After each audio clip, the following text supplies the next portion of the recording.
Imagine a world with no war, no poverty, no disease, no heartbreak, no loneliness, not even a bad mood. Everyone is happy all the time. Now ask yourself, what would you trade to live there?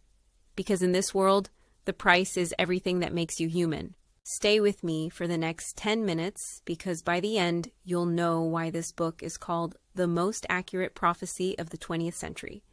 Not because it predicted bombs or dictators, but because it predicted us. And you'll know why. Almost a century later, you should still read it. I'm Sarah, and this is Books and Authors Explained. And before we step inside, here's a detail to hold on to. When Aldous Huxley died, the entire world looked the other way. Almost nobody noticed. Remember that, because how he died, and the choice he made in his final hours, is the perfect ending to this story. Welcome to the world state, roughly 600 years in our future. There are no countries, no wars, no families. Even the calendar has been rewritten. Years are counted from the birth of Henry Ford, the father of the assembly line. Because in this world, mass production isn't just industry, it's religion. Human beings are no longer born, they're manufactured. In vast state hatcheries, embryos grow in glass bottles, moving along conveyor belts, tended by technicians in white coats. One fertilized egg can be split into 96 identical twins, standardized humans, stamped out like car parts. Before you're even decanted, your entire life has been decided. Alphas, tall, clever, destined to lead. Betas, gammas, deltas, down to epsilons, deliberately starved of oxygen in the bottle so they'll never be smart enough to resent emptying the bins. The world state doesn't just assign your class, it builds your body and brain to fit it. Then comes the conditioning. Babies who crawl toward books and flowers are met with alarm bells and mild electric shocks until they recoil from beauty for life. And every night sleeping children hear whispered slogans thousands of times for years. By adulthood, the state's voice is indistinguishable from their own thoughts. And here is the true genius of the world state. Nobody feels oppressed. There are no secret police, no torture chambers, no midnight arrests. There's no need. Every citizen has been conditioned to love their servitude. You cannot rebel against chains you experience as a warm blanket. And if a bad feeling ever does slip through the conditioning, there's Soma, a government-issued drug with, as the slogan goes, all the advantages of alcohol and none of the defects. Anxious? Take a gram. Grieving? Take a holiday, a Soma vacation that lasts for days. In the world state, suffering is a supply chain failure. Life is a carousel of pleasure, the feelies and movies you don't just watch but physically feel. Obstacle golf, and recreational sex encouraged from childhood, because in the world state, everyone belongs to everyone else. Attachment is the enemy. The words mother and father, obscenities that make people flinch. Even shopping is engineered. The sleep-taught slogans are consumer commandments. Ending is better than mending. The more stitches, the less riches. Throw away, buy new, keep the factories humming. Huxley watched the birth of advertising and the assembly line and simply asked, what happens when an economy needs you to never stop consuming? He wrote the answer in 1932. Into this perfect machine, Huxley drops a faulty part. Bernard Marx. An alpha, the elite of the elite, but short, awkward, and restless. Gossip says someone put alcohol in his blood surrogate by mistake. Bernard has everything a citizen could want, and he is miserable because he suspects dimly that wanting is the whole point of being alive. Bernard invites Lenina Crown, beautiful, cheerful, perfectly conditioned, on an exotic holiday, a savage reservation in New Mexico, a fenced-off zone where the old world still exists. For Lenina, it's tourism. For the story, it's a collision course. Inside the reservation, Lenina sees things she has been built to find unbearable.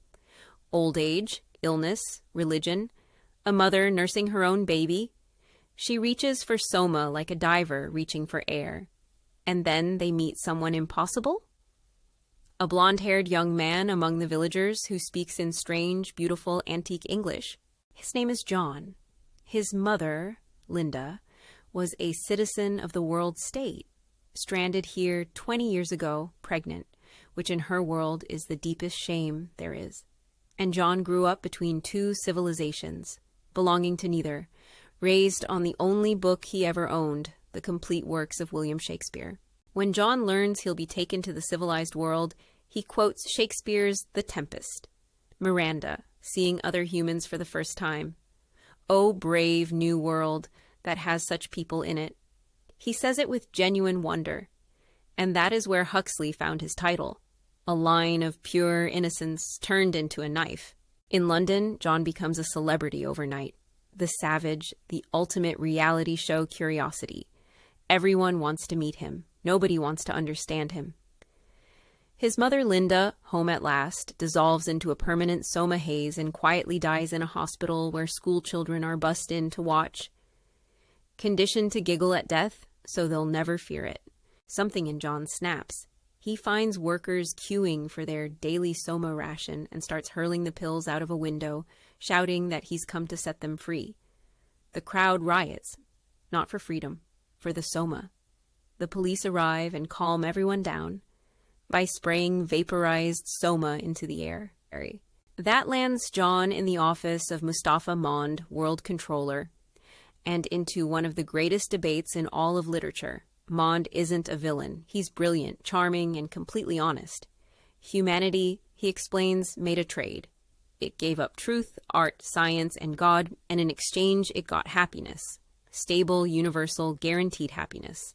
Why no Shakespeare? John asks. Why no science? No God? Because, Mond explains, you can't write Othello in a world without jealousy, loss, or longing. High art is the receipt for human suffering. Remove the suffering, and the art has nothing to say. And here's the twist. Mond knows exactly what he's destroying. He was once a brilliant physicist, offered a choice between exile with his dangerous ideas or a controller's chair. He chose the chair. He is the jailer who read every book in the prison library and locked them away anyway. And locked. John's answer is one of the most famous passages in the book. He doesn't want comfort, he says. He wants God, he wants poetry, he wants real danger, he wants freedom, he wants goodness, he wants sound. He wants sin. In other words, Mond replies, you're claiming the right to be unhappy. And John says, all right then, I am claiming the right to be unhappy. Huxley gives that defiance no happy ending. John exiles himself to an abandoned lighthouse to live purely, and the world state follows him with cameras. Crowds arrive by the helicopter load to watch the savage's entertainment. The world doesn't punish John. It consumes him as content. And when he can no longer bear what it's turned him into, he takes his own life. So who writes a book like this?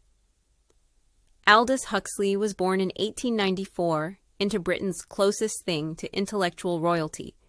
His grandfather was Thomas Henry Huxley, Darwin's bulldog, the man who fought evolution's battles in public. Aldous was headed for medicine, until at 16 an eye disease left him nearly blind. It ended science for him. It gave the world a writer. Here's the first thing most people don't know. Brave New World took him just 4 months.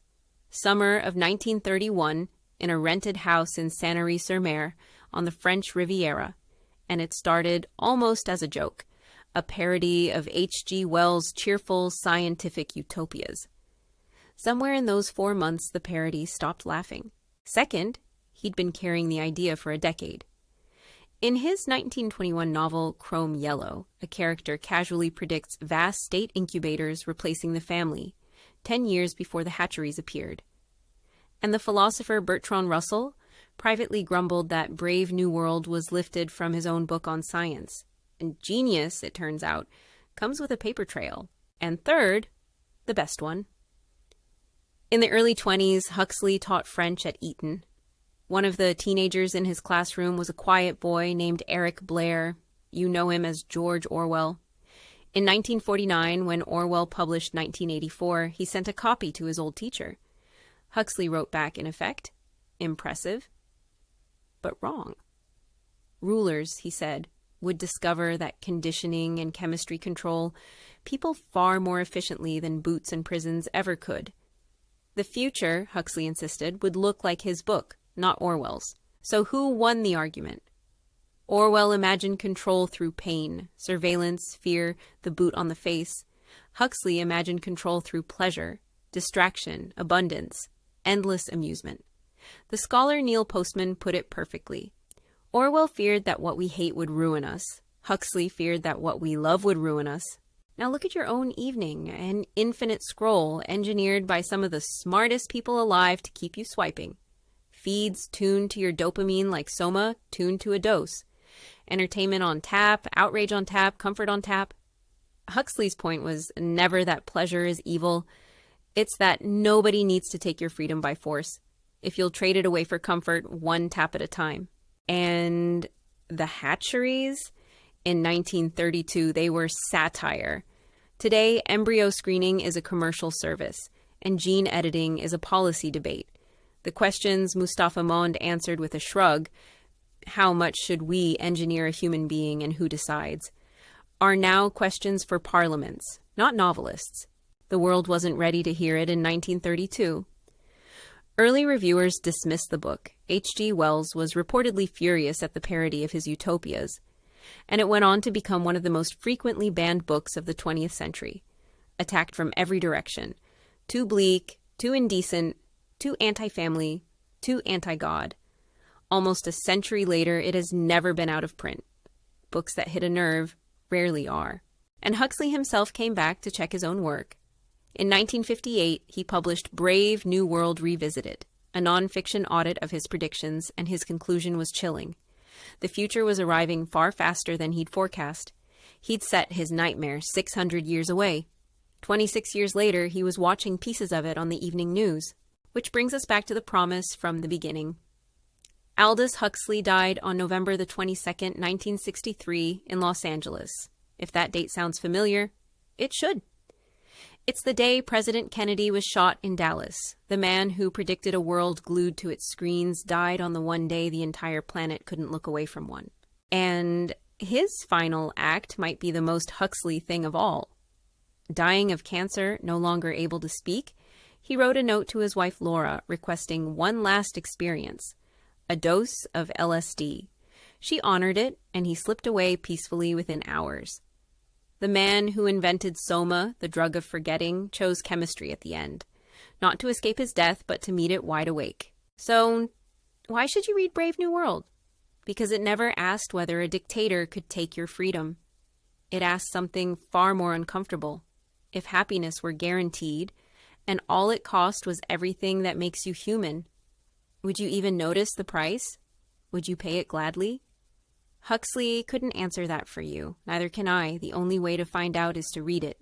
I'm Sarah, and this is Books and Authors Explained. The affiliate link to the book is in the description.